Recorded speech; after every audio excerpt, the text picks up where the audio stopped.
করছিস সূর্য? কেন এরকম করছিস বল তো? তুই কেন চলে যাবি? ওই মেয়েটাকে বের কর বাড়ি থেকে। দেখ, ওকে আমরা মেনে নিতে পারছি না, তুই সহ্য করতে পারছিস না। ওই মেয়েটার তো এই বাড়িতে থাকার আর কোনো মানে হয় না, তাই না বল? মা দেখো দেখো, ওর মানে না থাকলেও ওকে এ বাড়িতে থাকতে হবে, আর আমাকে এ বাড়ি ছেড়ে যেতে হবে, বুঝতে পেরেছো? শোন শোন, ছাড়। আমি সেটাই জানতে চাইছি, তুই কেন এরকম একটা সিদ্ধান্ত নিলি? ও তো ওই ঘরে, ও তো আলাদা থাকে। আরে ওকে তোকে বিরক্ত করছে নাকি? ওকে এই ঘরে ঢুকে আসছে? না না না না, ও সেরকম কিছুই করেনি, কিন্তু মা আমি যা করছি আইন মেনেই করছি। হ্যাঁ মা, দেখো ওর থেকে আমাকে মুক্তি পেতে গেলে ডিভোর্সের আগে আমাকে ওর থেকে দূরে থাকতে হবে। মা দেখো, আমার জীবনে না শান্তিটা সব থেকে বেশি ইম্পর্টেন্ট।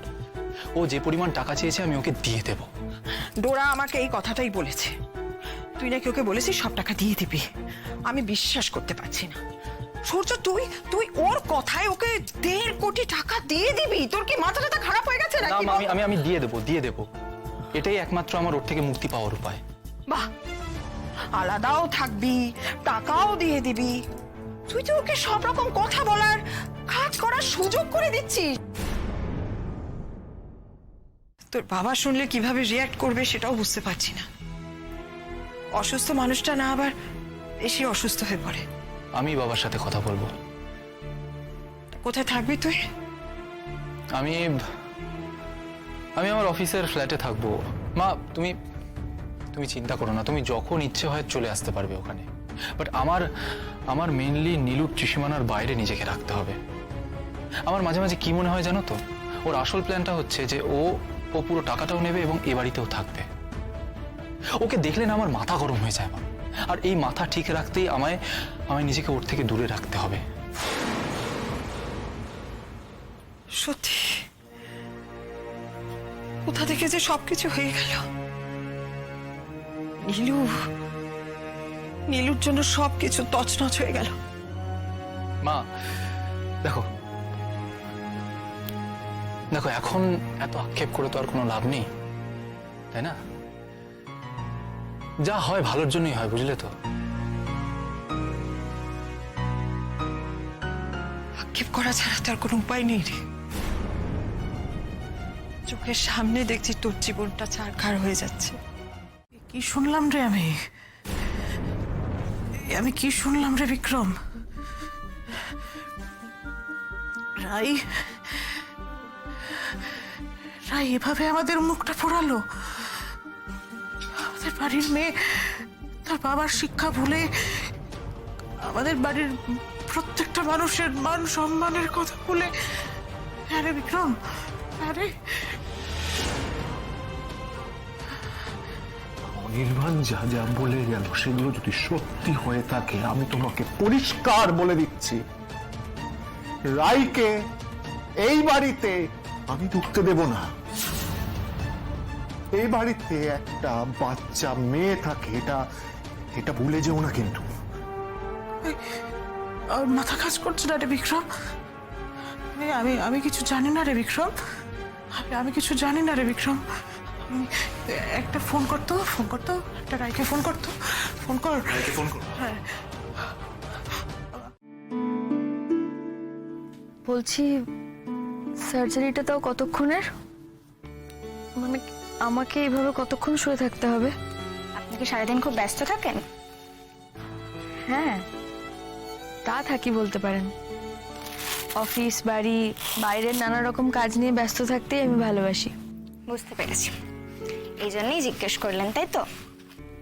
মানে না মানে আপনি এমন করে জিজ্ঞেস করলেন যে কতক্ষণের অপারেশন, মানে আমি যদি আপনাকে এখন বলি যে 1 ঘন্টা, তাহলে আপনি ভেবে নেবেন যে তারপর আপনি কি করবেন।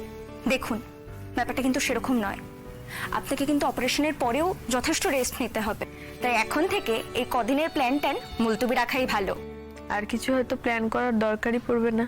এসব কিন্তু একদম ভাববেন না, এটা কিন্তু একদম ভালো নয়। আর আপনার এমন কিছুই হয়নি যে যার জন্য সারা জীবনের প্ল্যান ক্যান্সেল করে দিতে হবে, বুঝলেন? বাবারে বাবা, আপনি কি সব পেশেন্টকে এরকম ভাবে বকুনি দেন নাকি? প্রয়োজন পড়লে দিই।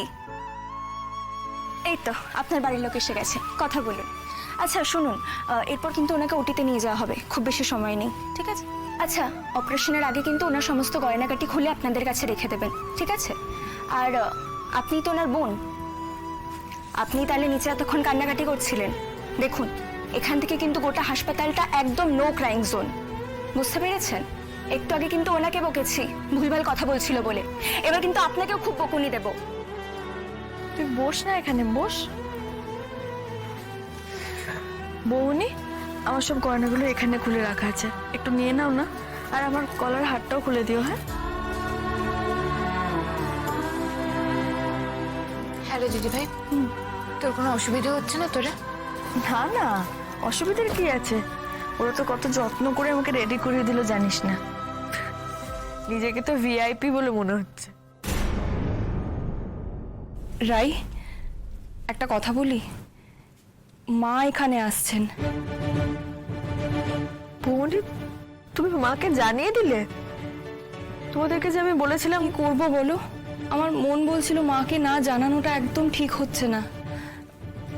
আর রাই, যত অভিমানী হোক, তিনি তোমার মা, এই সম্পর্ক অস্বীকার করা যায় না। বৌমনি না রে, আমি মাকে জানিয়ে দিয়েছি। আসলে এত রাগ হচ্ছিল মায়ের ওপর। স্রোত, মা আসলে তুমি আর মায়ের সাথে খারাপ ব্যবহার করো না, দোহাই তোমার। আর রাই, তুমিও, মা হয়তো আগে থেকে একটু ঘাবড়ে আছেন। বেশ, শুধু বৌমনি, আর কাউকে কিছু বলো না প্লিজ। জানাবো না।